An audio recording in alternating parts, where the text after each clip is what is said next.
জেনে রেখে দেন। খুবই সংক্ষেপে বলবো, ছোট্ট করে আলোচনাটা করে দেব বাবা, একটুখানি মনোযোগ দিয়ে শুনবেন। এ টু জেড বলে দেব, পুরো সোহাদা হুজুরদের ঘটনাটা সংক্ষেপে বলবো, বাদ দিয়ে বলবো। ডিটেইলস যদি বলতে চাই ঘন্টার পর ঘন্টা সময় লেগে যাবে, অত সময় আমি আপনাদের মাঝখানে নেব না। ইন্টারনেটে আমার আলোচনা আছে প্রায় 2 থেকে 3 ঘন্টা। কারবালা হুজুরদের আলোচনা আছে, সোহাদা হুজুরদের আলোচনা আছে, আপনারা শুনে নেবেন। ভাইরা আমার, তরুণ যুবকেরা আমার, আজকে আমি সংক্ষেপে খুবই ছোট্ট করে এ টু জেড আলোচনাটা আপনাদের মাঝখানে করি। হে তরুণ যুবকেরা, আল্লাহর নবী 622 খ্রিস্টাব্দে মক্কা ছেড়ে মদিনা শরীফের দিকে হিজরত করেন। মদিনার আগের নাম ছিল ইয়াসরাব। দয়ার নবী হিজরত করার পরে মদিনার নামটা হয়ে গেল মদিনাতুল মুনাওয়ারা। মদিনা মানে হলো শহর, আর নূরওয়ালা, মুনাওয়ারা মানে নূরওয়ালা, জ্যোতির্ময় শহর। আমার নবীর কদম মোবারক পেয়ে ইয়াসরাবের নাম পাল্টে গিয়ে নূরওয়ালা মদিনা হয়ে গেল। হে তরুণ যুবকেরা, যেদিন আমার নবী মক্কা ছেড়ে মদিনায় হিজরত করেছিলেন, সেই দিন থেকে হিজরি সন শুরু হয়েছিল। হযরত ওমর ফারুক রাদিয়াল্লাহু তাআলা আনহু মুসলিম জাহান দ্বিতীয় খলিফা যখন হয়েছিলেন, তখন থেকে তিনি হিজরি গণনা সন, ভাই আমার হিজরি গণনা তারিখটা সেদিন সে তখন থেকে হিসাব শুরু করেছিলেন। আল্লাহর নবী হিজরত থেকে হিজরি গণনা সন শুরু হয়ে যায়, হিজরি বছর শুরু করা হয়। হে তরুণ যুবকেরা, হে আমার বন্ধুরা, আল্লাহর নবী হিজরত করার পরে মদিনা শরীফে যাওয়ার পরে তৃতীয় হিজরিতে, অর্থাৎ নবী যাওয়ার 3 বছর পর আল্লাহ রাব্বুল আলামিন আম্মা জান ফাতেমার কোলে একটা ঝলমলে নূরওয়ালা পুত্র সন্তান পাঠান। ওই পুত্র সন্তান শেরে খোদা আলীর ঘরকে আলোকিত করে। ওই সন্তানটার নাম হলো দয়ার নবী, নাম রাখলেন ইমাম হাসান। হে তরুণ যুবকেরা, দয়ার নবী আমার হাসান নাম রেখে দিলেন। বন্ধুরা আমার, তরুণ যুবকেরা, আমার আল্লাহর পক্ষ থেকে তাদের সবকিছু আগে আমার আল্লাহ নির্ধারণ করে দিয়েছিলেন। হে তরুণ যুবকেরা, তৃতীয় হিজরিতে ইমাম হাসান রাদিয়াল্লাহু তাআলা আনহুর জন্ম হলো। সেদিন দাইমা ছিলেন আসমা, সাদা কাপড়ে জড়িয়ে সুন্দর নূরওয়ালা চেহারা, নূরের বাচ্চা, চকচকে বাচ্চা, জ্যোতির্ময় বাচ্চাকে দয়ার নবীর কোলে দিলেন। দয়ার নবী আমার ইমাম হাসান হুজুরকে কোলে নিয়ে দয়ার নবী আমার বরকতের জন্য দোয়া চাইলেন। বন্ধুরা আমার, তরুণ যুবকেরা, চতুর্থ হিজরি এলো পরের বছর। আবার ঠিক একইভাবে আমার রব্বুল আলামিন আল্লাহ তাআলা আম্মা জান ফাতেমাতুজ জোহরা রাদিয়াল্লাহু তাআলা আনহার ঘরকে আলোকিত করে আম্মা জানের কোলে হযরতে আলী মুর্তজার ঘরেতে আরেকটা নূরওয়ালা জ্যোতির্ময় আলোওয়ালা আল্লাহ সন্তান কলিজার টুকরা বাচ্চা বানালেন। ওই বাচ্চাটাকে এবারও দাইমা ছিলেন আসমা, আবার সাদা কাপড়ে জড়িয়ে আল্লাহর নবীর কাছে পেশ করা হলো। নবী আমার দয়ার নবী ছোট বাচ্চাটিকে কোলে নিয়ে বরকতের দোয়া চাইলেন, আর নাম রাখলেন হোসেন, নাম রাখলেন হযরতে হুসাইন। হে তরুণ যুবকেরা, আল্লাহর নবী ইমাম হুসাইন রাদিয়াল্লাহু তাআলা আনহুর নামটা নবী আমার লিখে দিলেন। অনেক ঘটনা, বাচ্চারা ছোট থেকে বড় হয়, মদিনা শরীফে বড় হতে লাগলো। হে তরুণ যুবকেরা, হে আমার বন্ধুরা, বাচ্চারা ছোট থেকে বড় হতে লাগলো। বাবা একটু একটু করে বড় হতে লাগলো। নাতিদের নবী আমার বড় ভালোবাসতেন গো। বাচ্চাদের বড় প্যার নবী আমার করতেন। বাচ্চাদের ভালোবাসা আপনার আমার দায়িত্ব, এটা হলো নবীর দেখানো সুন্নাত। হে তরুণ যুবকেরা, এতটাই নবী আমার ভালোবাসতেন বাচ্চাদের। বাচ্চারা নবীর সঙ্গে এতটাই খোলামেলা ছিল, এতটাই নানার সঙ্গে তাদের খাতির ছিল। নবী আমার যখন সিজদায় যেতেন, নামাজে যখন সিজদায় যেতেন, বাচ্চারা পিঠে এসে বসে পড়তো। দয়ার নবী আমার তাড়াহুড়ো করে উঠতেন না যাতে বাচ্চারা নিচে না পড়ে যায়। আস্তে আস্তে নবী আমার সিজদা থেকে মাথাটা তিনি তুলতেন। বন্ধুরা আমার, তরুণ যুবকেরা আমার, একদিনকার ঘটনা।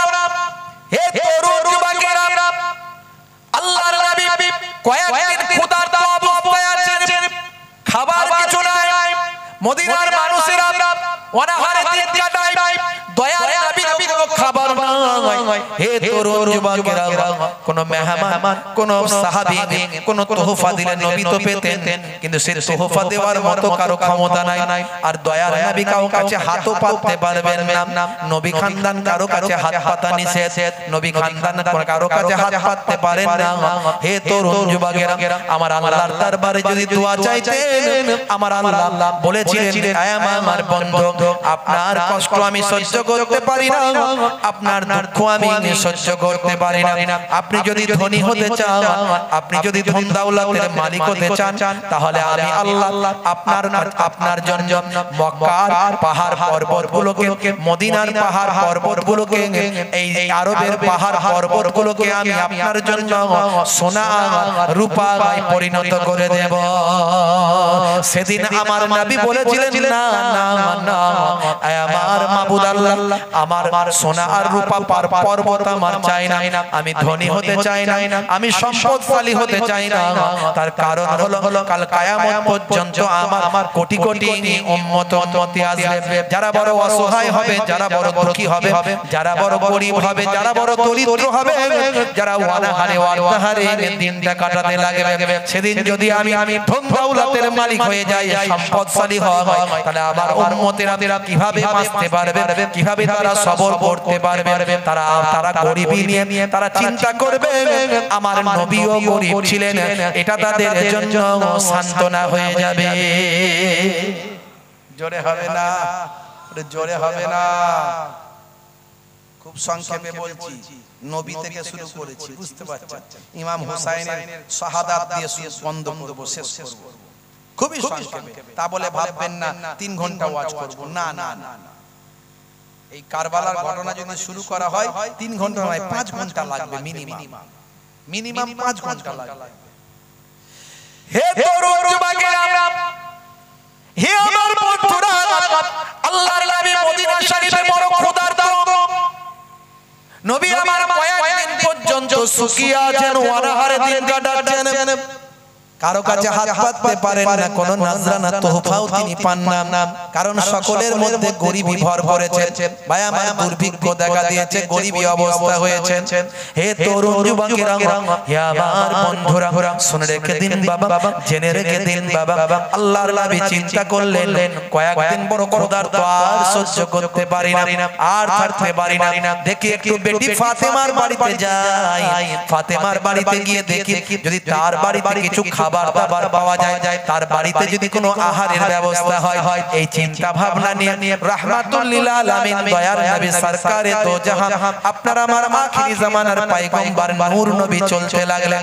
বেটি ফাতেমার বাড়িতে গিয়ে দরজা থেকে আওয়াজ দিলেন, ভাই হাসান, ভাই হাসান, ভাই হাসান, ভাই হাসান, ভাই হোসেন, ভাই হোসেন, ভাই হোসেন। আল্লাহর নবী নাতিদের আওয়াজ দিতে লাগলেন, কিন্তু নাতিদের কোনো সারা শব্দ পাওয়া গেল না। বেটি ফাতেমা আওয়াজ দিলেন, আব্বা জান আসেন, আসেন আব্বা জান, আব্বা জান আসেন, আসেন। দয়ার নবী জিজ্ঞাসা করেন, আমার নাতি ভাইরা গেল কোথা, আমার নাতি ভাইরা গেল কোথা? বলে, আব্বা জান আর বলবেন না, বাড়িতে এক দানাও খাবার নাই, বাড়িতে এক দানাও খাবার নাই। কয়েকদিন থেকে ছোট ছোট মাসুম বাচ্চা আপনার নাতিরা ক্ষুধার্ত, কদিন থেকে থামিয়ে থামিয়ে রেখেছি, আজকে নাতিরা একদম নাছোড়, আপনার মা খেতে দিতেই হবে, মা খেতে দিতেই হবে। শেষে নিরুপায় হয়ে দুজনকে দুটো মেরেছি, কাঁদতে কাঁদতে তারা পাহাড়ের দিকে চলে গেছে। আহারে, নবী খানদানের কথা চিন্তা করুন, রাহমাতুল লিল আলামিনের বাড়ির কথা চিন্তা করুন। আল্লাহ হলেন রব্বুল আলামিন, আলহামদুলিল্লাহি রাব্বিল আলামিন। আর আমার আপনার নবী ওমা আরসালনাকা ইল্লা রাহমাতাল লিল আলামিন, আল্লাহ হলেন রাব্বুল আলামিন আর নবী হলেন রাহমাতুল লিল আলামিন। সেই রাহমাতুল লিল আলামিনের বাড়ির অবস্থা চিন্তা করে। আহারে আমাদের বাড়িতে একটু অভাব দেখা দিলে আমরা পেরেশান হয়ে যাই।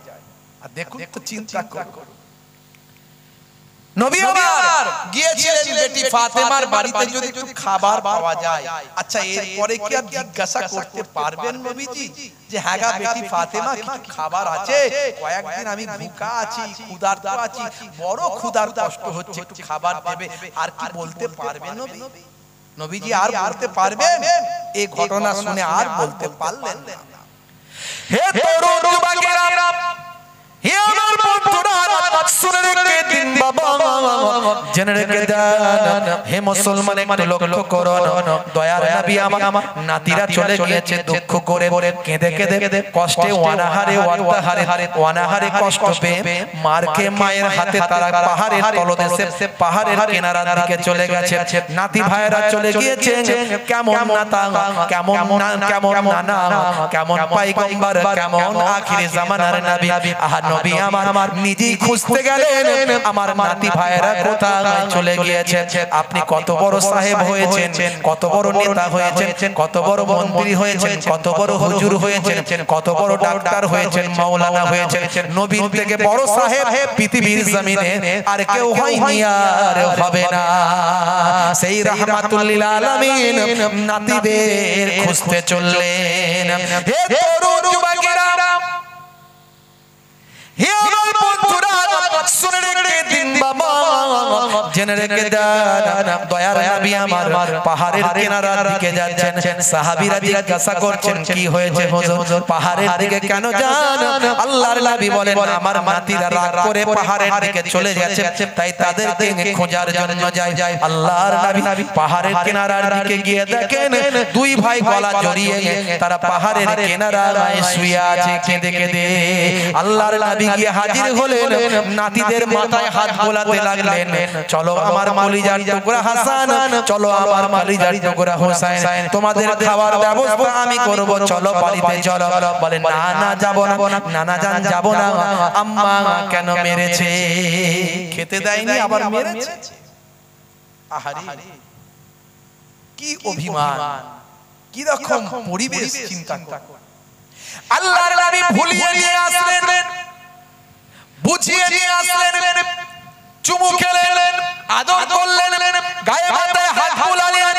হে তরুণ যুবকেরা, হে আমার মুরব্বিয়ানেরা, দয়ার নবী আমার নাতিদের এইভাবেই ভালোবাসতে লাগলেন। বন্ধুরা আমার ছোট থেকে বড় হতে লাগলো, ছোট থেকে বড় হতে লাগলো নাতিরা। অনেক ঘটনা আছে বাবা, অনেক ঘটনা আছে, কি মহাব্বত, কি ভালোবাসা, কি সম্মান নবী আমার করেছেন। হে তরুণ যুবকেরা, হে আমার মুরব্বিয়ানেরা, শুনে রেখে দিন বাবা, জেনে রেখে দিন বাবা, দয়ার নবী রাহমাতুল লিল আলামিন পায়াবার দরবারে বসে থাকতেন। নবীর একজন সাহাবী ছিলেন, নাম হলো হযরতে দাহিয়াতুল কালবি। এই সাহাবী নবীর একজন সাহাবী ছিলেন বাবা। হে তরুণ যুবকেরা, এই সাহাবী ছিলেন কুফফারদের সরদার। ইসলাম আসার আগে, ইসলাম কমপ্লিট হওয়ার আগে, দয়ার নবী পায়াবার ইসলামের প্রচার প্রসার ঘটানোর আগে, আইয়ামে জাহিলিয়াতের যুগে মানুষ কন্যা সন্তান হলে জ্যান্ত হত্যা করে ফেলতো। দাহিয়াতুল কালবি গোত্রের নেতা, তাই গোত্রের মানুষেরা কন্যা সন্তান হত্যা করার জন্য ওই নেতার হাত দিয়ে তারা হত্যা করত। এরকম একটা বিরাট ঘটনা আছে, আমি দাহিয়াতুল কালবির ঘটনার দিকে যাচ্ছি না। দাহিয়াতুল কালবি জীবনে 60 থেকে 70 খানা জ্যান্ত কন্যা সন্তান নিজের হাতে হত্যা করেছিল। কন্যা সন্তান তৎকালীন যুগে মানুষ হত্যা করত, তার কারণ হলো কন্যা বড় হলে তাকে বিবাহ দিতে হবে, জামাইয়ের কাছে সম্মান নষ্ট হবে। এই তাদের অহংকার তাকাব্বুরির জন্য তারা কন্যা সন্তানের জন্ম হলেই তাকে হত্যা করে ফেলত। হে তরুণ যুবকেরা, হে আমার বন্ধুরা, শুনে রেখে দিন বাবা, জেনে রেখে দেন এমন কি দাহিয়াতুল কালবি ওই সাহাবী বাবা তিনি তিনার নিজের সন্তানটিকেও নিজের কন্যাটিকেও নিজে হাতে জ্যান্ত হত্যা করেছিলেন বাবা। বন্ধুরা আমার যখন তার অনুভব হয়েছে ইহসাস যখন হয়েছে বাবা এটা আমি অন্যায় করেছি তখন দয়ার নবীর হাতে হাত দিয়ে তওবা করে ঈমানের কালেমা তিনি পড়ে নিয়েছেন। আল্লাহর নবী দাহিয়াতুল কালবির জিন্দেগি শুনে নিজে কেঁদেছিলেন, সাহাবীও কেঁদেছিলেন, রাসূলও কেঁদেছিলেন। অনেক লম্বা ঘটনা, আমি সেটা বলতে গেলে অনেক সময় চলে যাবে। হে তরুণ যুবকেরা, নবীর সাহাবী হযরত দাহিয়াতুল কালবি ঝরঝর করে কেঁদেছিলেন, ইয়া রাসূলুল্লাহ হাবিবাল্লাহ আমার গুনাহকে আল্লাহ maaf করবেন। নবী আমার চুপ করেছিলেন, কোনো জবাব দেননি। নবী আমার উত্তর দিতে পারেননি তখন তোমার গুনাহ আল্লাহ maaf করবেন কিনা। এত বড় পাপ, এত বছর ধরে পাথরের ইবাদত করেছো, এত বছর ধরে তুমি পাথরের ইবাদত করেছো, আর এতগুলো জীবন্ত কন্যা সন্তানকে নিজে হাতে দাফন করেছো, এমন কি নিজের কন্যা সন্তানটিকে নিজের ফুটফুটে কন্যা সন্তানটিকে নিজে হাতে হত্যা করেছো, তোমার গুনাহ maaf হবে কিনা আমি বলতে পারি না। নবী আমার চুপ করে আছেন। হে তরুণ যুবকেরা, ইয়া আমার বন্ধুরা, এমন সময় ফেরেশতা জিবরাইল আলাইহিস সালাম দয়ার নবীকে সে সালাম দিয়ে বললেন, ইয়া রাসূলুল্লাহ হাবিবাল্লাহ আপনার সাহাবী আগে ইসলামের বাইরে ছিল, মুসলমানের খাতা থেকে তার নামটা ছিল না, সে তখন অন্যায় করেছে না জানার কারণে, এখন সে ঈমান এনেছে, জানতে পেরেছে, এখন সে তওবা করেছে। ইন্নাল ইসলাম ইয়াহদিমু মা কানা কাবলাহু, দয়ার নবী বলেন ইসলাম মিটা দেতা হে আগলে গুনাহ কো। আল্লাহর নবী বললেন, ফেরেশতা জিবরাইল আলাইহিস সালাম খবর দিয়েছেন, ও বাবা দাহিয়াতুল কালবি আমার আল্লাহ তোমার পূর্বের জীবনের জিন্দেগীর গুনাহগুলো maaf করেছে। জোরে হবে না? আর একটু জোরে হবে না? সেই সাহাবী আল্লাহর নবীর এমন আশিক ছিলেন, প্রায় নবীর দরবারে আসতেন, প্রায় নবীর দরবারে আসতেন। আর যখন আসতে বাচ্চাদের জন্য একটু কি নিয়ে আসতেন? খাবার নিয়ে আসতেন। বাচ্চাদের জন্য একটু খাবার নিয়ে আসতেন। আহ, দয়ার নবীর আমার নাতিদের জন্য একটু খাবার নিয়ে যায়। আমার মনে আছে যখন আমি ছোট ফুরফুরা শরীফে নানা বাড়িতে থাকতাম, আম্মা জান ওখানে থাকতেন, নানা জান যখন জলসায় যেতেন, আপনারা মুরব্বি মানুষরা মনে থাকবে, তখন তো এত জলসা ছিল না, এত বিশাল ভাবে এইরকম লাইটিং করে এরকম মাইক দিয়ে এরকম ভাবে হতো না। তখন একটা এলাকায় একটা জলসা হতো, 10টা এলাকার লোক আসতো, সারা রাত ধরে জলসা হতো, বেলা পর্যন্ত জলসা হতো। নানা জান হুজুর পীর কেবলা যখন যেতেন একসঙ্গে 3টে 4টে 5টা গাড়ি নিয়ে যেতেন, বুঝতে পারছেন? নানা জান যখন বাড়িতে ফিরতেন তখন আমি ছোট, আর আমার ছোট থেকে একটু অভ্যাস ছিল, আম্মা শিখিয়ে দিয়েছিলেন তোমার নানা জান এলে একটু তাকবীর দেবে, দেখবে কাজ হবে। আর সত্যি কাজ হতো, তাকবীর দিলেই কাজ। নানা জানের চোখে পড়ে যেতাম, কে তাকবীর দিচ্ছে রে? না আপনার নাতি তাকবীর দিচ্ছে। মোহে পড়লাম, ও আচ্ছা এদিকে এসো, এদিকে এসো। পকেটে ছিল 5 টাকা 2 টাকা 1 টাকা দিয়ে দিল, ওটাই লাভ। তাকবীর দিলেই মালকড়ি পাওয়া যেত, বুঝতে পারছেন? মেহমানরা এলে দেখতে পেত নাতি পোতারা ঘুরছে, একটু খাবার টাবার নাজরানা যা হতো পাওয়া যেত। আমার মনে আছে ছোটবেলা যখন আমার ওই বাড়িতে পীরনগর দরবারে যখন দাদাজানের ওখানে থাকতাম, দাদাজানের মুরিদরা যখন আসতো আমাদের জন্য একটু খাবার একটু নাজরানা কিছু নিয়ে আসতো, মনে আছে? এটা মহাব্বত, এটা ভালোবাসা। বেগাইরে মাসালাতিন ফাহুয়া হাদিয়াতুন, না চেয়ে যেটা দেওয়া হয় এটা হলো হাদিয়া। হাদিয়া হলো সুন্নতে নববী, জোরে বলুন সুবহানাল্লাহ। এই হাদিয়া দেওয়ার মধ্যে সওয়াব, হাদিয়া দেওয়াটা সুন্নতে নববী, বুঝতে পারছেন? এখন এক শ্রেণীর মানুষ এগুলোকে বলে চলবে না, বেদাত অমুক তমুক নানা রকমের। ভাই তোরা তোদের বেদাত নিয়ে থাক, আমরা বেদাত কোনটা বলে সেটা জানি। বেদাত দুই প্রকার, বেদাত বারবার শুনেন না বেদাত? বেদাত হলো দুই প্রকার, একটা হলো বেদাতে হাসানা আর একটা হলো বেদাতে সাইয়্যা। মনে রাখবেন বেদাত কাকে বলে? নবীর যুগে, দয়ার নবীর পাকের যুগে যেটা ছিল না ইসলামের মধ্যে, নতুন যেটা হয়েছে সেটাই বেদাত। সেটাই হয়েছে নতুন, সেটা বেদাত। এবারে দেখতে হবে নতুন যেটা হয়েছে সেটা ইসলামের বিরুদ্ধে, ইসলামের বাইরে না ইসলামের পক্ষে, কোরআন হাদিসের পক্ষে না কোরআন হাদিসের বিরুদ্ধে দেখতে হবে। যদি দেখা যায় এই বেদাতটার দ্বারাই ইসলামের উপকার আছে, কোরআন হাদিসের পক্ষে, তাহলে এই বেদাতটা করলে সওয়াব পাওয়া যায়, নেকি পাওয়া যায়। আর যে বেদাতটা করলে কোরআন হাদিসের বাইরে যাবে, বিরুদ্ধে যাবে, কোরআন হাদিসের বিপক্ষে যাবে, ওই বেদাতটা নতুন কিছুটা ইসলামের মধ্যে যদি কেউ করে সেটাই গুনাহ হবে। যেমন নবী পাক সাল্লাল্লাহু আলাইহি সাল্লামের জামানাতে দয়ার নবীর জামানাতে কোরআন মাজিদ একত্রিত করা হয়নি, সাহাবাদের যুগে একত্রিত হয়েছে, তাহলে নবীর যুগে তো হলো না, তাহলে এটা বেদাত তো বটে, বেদাতে হাসানা। সাহাবা হুজুরদের যুগেতেও কোরআন মাজিদের জের জাবার হরকত লাগানো হয়নি। হরকত, এই জের জাবার ছাড়া আপনি কোরআন মাজিদ পড়তে পারবেন? বলেন পারবেন? এটা নবীর যুগেও জের জাবার ছিল না, আর সাহাবাদের যুগেও জের জাবার ছিল না। এটা উমাইয়া পিরিয়ড, উমাইয়া যুগে, উমাইয়া বাদশাদের আমলে তারা জের জাবার হরকত স্বরচিহ্নটা তারা লাগিয়েছেন। জোরে বলেন সুবহানাল্লাহ। এই বেদাতটার দ্বারাই বেদাতে হাসানা হয়, নেকি জনিত বেদাত হয়। এরকম হাজারো আছে।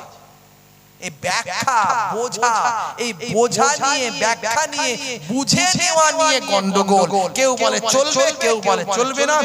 এই করতে গিয়ে বেশি বিয়াদবি করে গুনাহগার হয়ে যায়। তাই এই সব কথা নিয়ে বেশি বাড়াবাড়ি করবেন না, এগুলো আলেমদের ব্যাপার, আলেমদের কাছে রাখুন। আর এক শ্রেণীর আলেম তারা হয়ে গেছে জালেম, তারা নিজেদের দলবাজি করার জন্য যে কথাগুলো সমাজে বলা উচিত নয় সেগুলো বলে সাধারণ মানুষের মধ্যে বিতর্ক তৈরি করে। বুঝতে পারছেন? আগে রাজমিস্ত্রির কাজ করতো, এখন হয়ে গেছে বিরাট বড় শায়েখ। বুঝতে পারছেন? ফতোয়া, খালি ফতোয়া, খালি ফতোয়া। আগে মোবাইল রিপেয়ারিং এর কাজ করতো, এখন হয়ে গেছে বিরাট বড় শায়েখ। খালি ফতোয়া, খালি ফতোয়া, ফতোয়া শেষ নাই। বুঝতে পারছেন? বাপেরা আমার, তরুণ যুবকেরা আমার, মুরব্বিয়ানেরা আমার, ওই সমস্ত বক্তাদের কথা শুনলে আপনি অসুবিধায় পড়ে যাবেন। ওই সমস্ত বক্তাদের কথা শুনলে আপনি অসুবিধায় পড়ে যাবেন। ভাইরা আমার, তরুণ যুবকেরা আমার, মুরব্বিয়ানেরা আমার, ভাইরা আমার, শুনে রেখে দেন, জেনে রেখে দেন, ওই সমস্ত বক্তাদের কথা শুনলে আপনার ঈমানের খাতরা এসে যাবে, আপনার ঈমানটা চলে যেতে পারে। ওই সমস্ত বক্তাদের কথা শুনলে আপনার ঈমানটা নষ্ট হয়ে যেতে পারে। বাপেরা আমার, তরুণ যুবকেরা আমার, মুরব্বিয়ানেরা আমার, যাই হোক, তাকির জামানা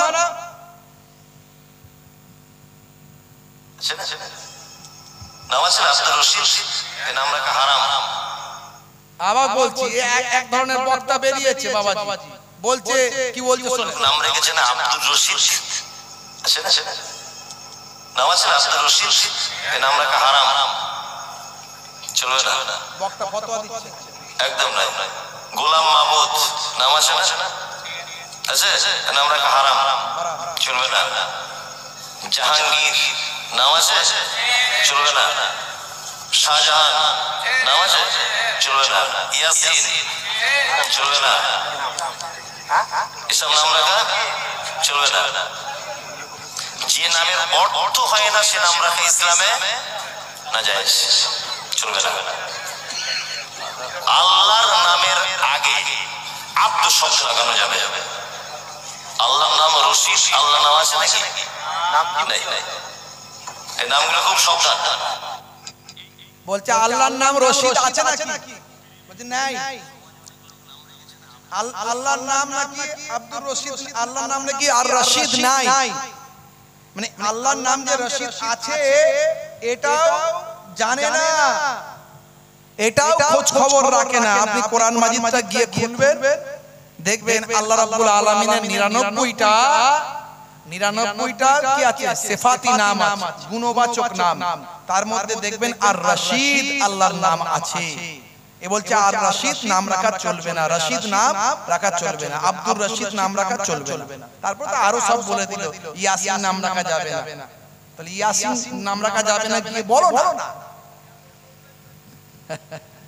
ভাইরা আমার, তরুণ যুবকেরা আমার। তাহলে আখেরি জামানা কত ধরনের ফতোয়া বের হচ্ছে, আমি কারো নাম বলছি না, একটু সাবধান করার জন্য আপনাদের শোনালাম, বুঝতে পারছেন?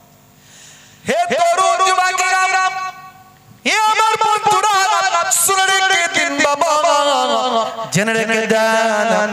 হে মুসলমান একটু লক্ষ্য করুন বন্ধুরা আমার, তরুণ যুবকেরা আমার, আল্লাহর নবী ওই সাহাবী বাবা নাম হলো হযরতে দাহিয়াতুল কালবি। ওই দাহিয়াতুল কালবি সাহাবী যখন দয়ার নবীর দরবারে যখন আসতেন, ইমাম হাসান আর ইমাম হুসাইন রাদিয়াল্লাহু তাআলা আনহুমা হুজুরদের জন্য একটু খাবার নিয়ে আসতেন। হে তরুণ যুবকেরা, হে আমার বন্ধুরা, বাচ্চাদের সঙ্গে এমন মহব্বত, বাচ্চাদের সঙ্গে এমন খাতির হয়েছিল, বাচ্চাদের সঙ্গে এমন লাগোটা হয়ে গিয়েছিল, যেদিন খাবার দিতে ভুলে যেত সেদিন বাচ্চারা সাহস করে দুই ভাই দুই পকেটে গিয়ে হাত গলিয়ে খাবারটা বের করে নিতেন। এইভাবেই চলতে লাগলো। হে তরুণ যুবকেরা, হে আমার বন্ধুরা, শুনে রেখে দিন বাবা, জেনে রেখে দিন বাবা, ভাই আমার, দোস্ত আমার, একদিনকার ঘটনা দেখা যায় হযরতে ফারিস্তা জিবরাইল আলাইহিস সালাম দাহিয়াতুল কালবি ওই সাহাবীর চেহারা ধরে দয়ার নবীর খিদমতে এসেছেন। মনে রাখবেন বাবা, জিন এবং ফারিস্তারা যে কোনো সময় যে কোনো রূপ ধারণ করতে পারে। জিন এবং ফারিস্তারা যে কোনো সময় যে কোনো রূপ ধারণ করতে পারে। ফারিস্তা জিবরাইল আলাইহিস সালাম সাহাবীর চেহারা ধরে রাসূলের দরবারে এসেছেন। হে তরুণ যুবকেরা, হে আমার বন্ধুরা, শুনে রেখে দিন বাবা, জেনে রেখে দেন।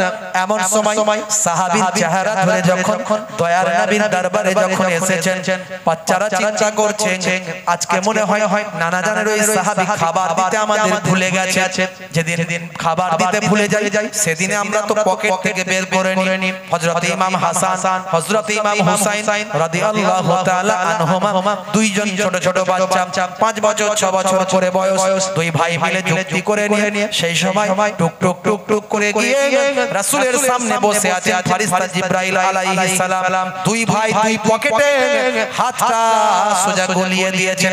জিবরাইল ফারিস্তার পকেটে হাত গলিয়েছে, জিবরাইল ফারিস্তা অবাক হয়ে গিয়েছেন। মানুষের সূরাতে দাহিয়াতুল কালবির চেহারায় আল্লাহর নবীর সামনে বসে আছেন, অবাক হয়ে গিয়ে দয়ার নবীর দিকে বলতে থাকেন, ইয়া রাসূলুল্লাহ, হাবিবাল্লাহ, বাচ্চারা কি আমার পকেটে হাত গলাচ্ছে, কি এমন জিনিস খুঁজছে? আল্লাহর নবী বললেন, ভাই জিবরাইল, কিছু মনে করবেন না, আপনি আল্লাহর জালিল ও কদর সম্মানীয় ফেরেশতা, বাচ্চারা তো আপনাকে চেনে না। আর আজকে আপনি যে পোশাক, যে চেহারা, যে সূরাতে এসেছেন, এটা আমার একজন সাহাবীর চেহারা ধরে এসেছেন। আর ওই সাহাবীর সঙ্গে বাচ্চাদের বিরাট সম্পর্ক। এলি খাবার নিয়ে আসে, আর দিতে দেরি হলে বাচ্চারা পকেটে হাত গলায়। আর আজকে আপনি এসেছেন সেই চেহারা ধরে, বাচ্চারা তো আর বোঝে না, তারা মনে করেছে নানা জানের ওই সাহাবী এসেছেন, খাবার দিচ্ছেন না, পকেটে হাত গলিয়েছে। কিছু মনে করবেন না, আপনি আল্লাহর এত বড় গুরুত্বপূর্ণ ফেরেশতা জিবরাইল আলাইহিস সালাম, সমস্ত নবীদের কাছে আপনি ওহী নিয়ে এসেছেন, কত মর্যাদা আল্লাহ আপনার দিয়েছেন, অথচ বাচ্চারা তো জানে না। হে তরুণ যুবকেরা, হে আমার বন্ধুরা, শুনে রেখে দিন বাবা, জেনে রেখে দেন ফেরেশতা জিবরাইল আলাইহিস সালাম আল্লাহর নবীকে বললেন ইয়া রাসূলুল্লাহ হাবিবাল্লাহ একটুখানি বাচ্চাদের থামিয়ে রাখুন আমি এখনি যাব আর আসব আল্লাহর নবীর কাছ থেকে ফেরেশতা জিবরাইল আলাইহিস সালাম তিনি গায়েব হয়ে গেলেন কয়েক মুহূর্তের মধ্যে চলে গেলেন কয়েক মুহূর্তের মধ্যে এসে হাজির হলেন এসে হাজির হয়ে টাটকা কিছু ফল নিয়ে আল্লাহর নবীর নূরানি হাতেতে দিয়ে দিলেন নূরওয়ালা হাতেতে দিয়ে বললেন ইয়া রাসূলুল্লাহ হাবিবাল্লাহ আজকে আপনি বাচ্চাদের কোলে বসিয়ে দুই বাচ্চাকে আপনি খাবারটা খাওয়াতে থাকবেন আর আমি জিবরাইল ফেরেশতা আমি বাচ্চাদের খাবার খাওয়াওয়া দেখতে থাকব তাই হলো আল্লাহর নবী হযরতে ইমাম হাসান ইমাম হুসাইন রাদিয়াল্লাহু তাআলা আনহুমা হুজুরদের ডাকলেন ও নাতিরা নানু ভাই এদিকে এসো এসো তোমরা খাবার খুঁজছিলে খাবার দেওয়া হয়েছে খাবার নিয়ে আসা হয়েছে এসো কোলে বসালেন দুই ভাইকে দুই জানুতে বসালেন টুকটুক করে আঙ্গুরগুলো টুকটুক করে খাওয়াতে লাগলেন ফেরেশতা জিবরাইল আলাইহিস সালাম বিভোর হয়ে সামনে বসে এক দৃষ্টিতে দেখতে লাগলেন আল্লাহর নবী বলেন ভাই জিবরাইল আপনি এভাবে এক দৃষ্টিতে দেখছেন ব্যাপারটা কি বলে হুজুর বেয়াদবি নেবেন না আমি বাচ্চাদের আল্লাহ কত সম্মান দিয়েছে লক্ষ্য করছি এই বাচ্চাদের আল্লাহ কত ইজ্জত দিয়েছে লক্ষ্য করছি এই বাচ্চারা দুনিয়ার জমিনে বসে আখেরি জামানার পয়গম্বরের কোলে বসে আল্লাহর জান্নাতের টাটকা তাজা ফল দুনিয়াতে খাচ্ছে জোরে হবে না আরে জোরে হবে না কি সম্মান আল্লাহ দিয়েছে রাসূলের নাতিদের কি মর্যাদা আল্লাহ দিয়েছেন হে তরুণ যুবকেরা হে আমার বন্ধুরা শুনে রেখে দিন বাবা জেনে রেখে দেন হে মুসলমান একটু লক্ষ্য করুন একটুখানি খেয়াল করুন বাবা বন্ধুরা আমার শুনে রেখে দেন হযরতে জিবরাইল ফেরেশতা বললেন তবে ইয়া রাসূলুল্লাহ হাবিবাল্লাহ বাচ্চাদের জন্য দুটো দুঃখজনক কথা আছে দুটো দুঃসংবাদ আছে কি দুঃসংবাদ ভাই জিবরাইল এমন সময় জিবরাইল ফেরেশতা চোখ ভরা পানি বুক ভরা বেদনা নিয়ে তিনি বলতে লাগলেন করুণ স্বরে বলতে লাগলেন ইয়া রাসূলুল্লাহ হাবিবাল্লাহ আপনার বড় নাতি হযরত ইমাম হাসান রাদিয়াল্লাহু তাআলা আনহুকে আপনারই জালেম উম্মতেরা আপনারই নিষ্ঠুর উম্মতেরা খেতে না দিয়ে পান করতে না দিয়ে তাকে শহীদ করে দেবে খেতে না দিয়ে পান করতে না দিয়ে বিষ পান করিয়ে শহীদ করে দেবে তিনি যখন বিষ পান করে শহীদ হয়ে যাবে তার সারা শরীরটা সবুজ বর্ণের হয়ে যাবে তারই জন্য আমার আল্লাহ তাআলা জান্নাতের ভিতরে আপনার বড় নাতির জন্য একটা সবুজ বর্ণের বালাখানা রেখে দিয়েছেন তবে আমার আল্লাহ আপনার বড় নাতির তাকদীরে এটা লিখে দিয়েছেন আর বলে দিয়েছেন আল্লাহ জানিয়ে দিয়েছেন আপনি নাসাবারি করবেন না নাশুকরি করবেন না ধৈর্যহারা হয়ে যাবেন না নাসাবারি করবেন না কারণ কাল কিয়ামতের দিনে আপনার নাতিদের দেখিয়ে আপনি আপনার কোটি কোটি গুনাহগার উম্মতিদের নাজাত করাতে পারবেন জোরে হবে না হে তরুণ যুবকেরা ফেরেশতা জিবরাইল আলাইহিস সালাম বললেন আপনার ছোট নাতির তাকদীরে কি আল্লাহ লিখেছেন শুনুন ইয়া রাসূলুল্লাহ হাবিবাল্লাহ আপনার ছোট নাতি হযরত ইমাম হুসাইন রাদিয়াল্লাহু তাআলা আনহু তাকে আপনারই জালেম উম্মতেরা আপনারই নিষ্ঠুর উম্মতেরা খেতে না দিয়ে পান করতে না দিয়ে কারবালা ময়দানে সাফায়াবার ফোরাত নদীর পানি আটকে দিয়ে কারবালা ময়দানে খেতে না দিয়ে পান করতে না দিয়ে তাকে শহীদ করে দেবে তিনি যখন শহীদ হয়ে যাবে তার সারা শরীরটা লালে লাল হয়ে যাবে ফোরাত নদীর পানি সাপে খাবে ব্যাঙে খাবে পশু পাখি খাবে দুশমনে খাবে নবী বংশকে পানি পান করতে দেওয়া হবে না আহলে বায়াতকে পানি পান করতে না দিয়ে শহীদ করে দেবে তিনি যখন শহীদ হয়ে যাবে তার সারা শরীরটা লালে লাল হয়ে যাবে এরই বিনিময়ে আমার আল্লাহ তাআলা জান্নাতে একটা লাল বর্ণের লোহিত বর্ণের বালাখানা রেখে দিয়েছেন ইয়া রাসূলুল্লাহ হাবিবাল্লাহ আপনি নাশাবারি করবেন না, ধৈর্য হারা হবেন না। আপনার নাতিদের জানিয়ে দেবেন, পরিবারের সবাইকে জানিয়ে দেবেন, নাশাবারি যেন না করে, ধৈর্য হারা যেন না হয়ে যায়। কারণ কাল কিয়ামতের দিনে হাসরের ময়দানে কোটি কোটি গুনাহগার উম্মতকে আপনার নাতিদের দেখিয়ে নাজাত করাতে পারবে। হে তরুণ যুবকেরা, হযরত জিবরাইল ফেরেশতা চলে গেলেন। দয়ার নবী আমার চোখ ভরা পানি, বুক ভরা বেদনা। আল্লাহর নবী সবর করলেন, ধৈর্য ধারণ করলেন। আম্মা জান ফাতিমা তুজ-জোহরা রাদিয়াল্লাহু তাআলা আনহার কাছে খবরটা গেল। আম্মা জান ফাতিমা তুজ-জোহরা রাদিয়াল্লাহু তাআলা আনহা সেই সময় ছুটে ছুটে পাগলিনীর মতো পাপ জননী মা, গর্ভধারিণী মা সন্তানের এই রকম মৃত্যুর খবর শুনে, সন্তানের এই রকম শাহাদাতের খবর শুনে মা আমার বিচলিত হয়ে গেলেন। ছুটে এসে আল্লাহর নবীর কাছে এসে হাজির হলেন। আব্বা জান, আব্বা জান, আব্বা জান, ফেরেশতা জিবরাইল কি এমন সংবাদ দিয়ে গেল, কি খবরটা আপনাকে দিয়ে গেল? আমার সন্তানদের জন্য এমন কি সংবাদ দিয়ে গেল? আমার সন্তানেরা এমন কি করবে যার জন্য আপনার জালেম উম্মতেরা আমার সন্তানদের নিষ্ঠুরভাবে শহীদ করবে? আমি ফাতেমা তোমার ও পিতামহ, কি কথা আমায় তুমি শোনালে? আমি ফাতেমা তোমার ও পিতামহ, কি কথা আমায় তুমি শোনালে? করবে কি ভুল নাই যার মাসুল হাসান হোসাইনের জীবনে, হাসান হোসাইনের জীবনে, ও হাসান হোসাইনের জীবনে, হাসান হোসাইনের জীবনে। হে তরুণ যুবকেরা, আল্লাহর নবী বললেন, বেটি ফাতেমা ধৈর্য হারা হয়ে যেও না, সবর করো। আমার আল্লাহ জানিয়ে দিয়েছেন কাল কিয়ামতের দিনে হাসরের ময়দানে তোমার সন্তানদের, তোমার কলিজার টুকরা নাতিদের দেখে আমি কাল কিয়ামতের দিনে আমার কোটি কোটি গুনাহগার উম্মতিদের নাজাত করাতে পারবো। আল্লাহুম্মা সাল্লি আলা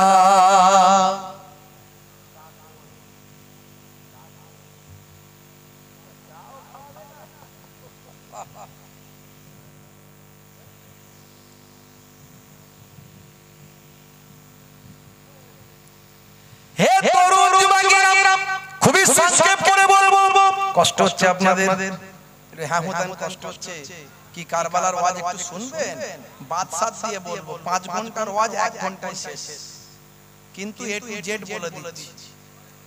বন্ধুরা আমার, তরুণ যুবকেরা আমার, মুরব্বিয়ানেরা আমার, আম্মা জান ফাতিমা তুজ-জোহরা রাদিয়াল্লাহু তাআলা আনহা চোখের পানি মুছে ফেললেন, মনকে শক্ত করে ফেললেন, মনকে শক্ত পাথর করে ফেললেন, চোখের পানি মুছে ফেললেন, ধৈর্য ধারণ করলেন, বলতে শুরু করলেন, আব্বা জান সবর করে নিলাম, সবর করে নিলাম, কিন্তু একটা কথা আপনার কাছে জানার আছে।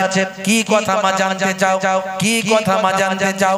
আল্লাহর নবীকে বলেন, আব্বা জান, আব্বা জান, আব্বা জান, যেদিন আমার সন্তানদের উপরে কঠিন মুসিবতটা হাজির হবে আব্বা জান, সেই সময় কি আপনি তাদের নানা জান হায়াতে থাকবেন? নানা বেটি ফাতেমা, ও বেটি ফাতেমা, আমার কলিজার টুকরা নাতিদের উপর এক কঠিন মুসিবত যখন চলবে, আমি তাদের নানা জান, আমি আখিরি জামানার পয়গম্বর দুনিয়ার জমিনে থাকব না। হে তরুণ যুবকেরা, আম্মা জান আবার জিজ্ঞাসা করলেন, আম্মা জান ফাতেমা আবার জিজ্ঞাসা করলেন, আচ্ছা বলেন তো ও আব্বাজান বলেন তো দেখি সেই সময় কি আপনার জামাতা শেরে খোদা আলী মুর্তজা হায়াতে থাকবে? না না বেটি ফাতেমা, সেই সময় আমার জামাতা দুনিয়া আর জমিনে থাকবে না। আচ্ছা আব্বাজান বলেন তো দেখি আমি জননী মা, গর্ভধারিণী মা, আমি সন্তানদের কলিজার টুকরা মা, সেই সময় কি আমি ফাতেমা দুনিয়া আর জমিনে থাকবো? না না বেটি ফাতেমা, তুমিও দুনিয়া আর জমিনে থাকবে না।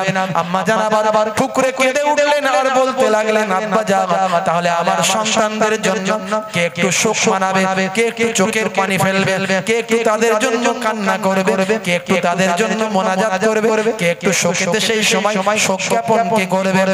আল্লাহর নবী বললেন ও বেটি ফাতেমা চিন্তা করো না, ভেবো না, কাল কিয়ামত পর্যন্ত আমার কোটি কোটি উম্মত উম্মতি দুনিয়া আর জমিনে থাকবে, আমার আশিক দুনিয়ার জমিনে থাকবে। কাল কিয়ামত পর্যন্ত তোমার সন্তানদের জন্য আমার কোটি কোটি উম্মত উম্মতিরা চোখের পানিতে বুকটা ভাসিয়ে দেবে।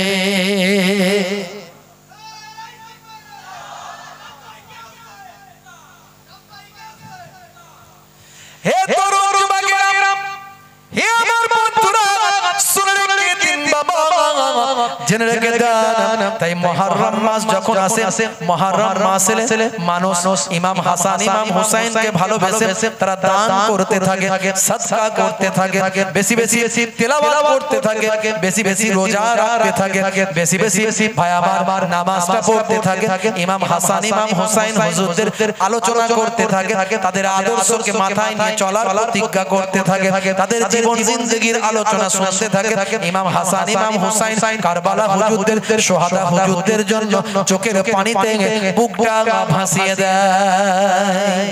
তবে ইসলামে বলা হয়েছে কেমন শোক হবে, শোকটা কেমন হবে। এক শ্রেণীর মানুষ তারা শোক জ্ঞাপন করে। কি শোক জ্ঞাপন করে? দেখবেন রাস্তায় ভাই আমার হাতে গায়ে শিকল বেঁধে দৌড়াচ্ছে আর ইয়া হাসান ইয়া হোসেন করছে।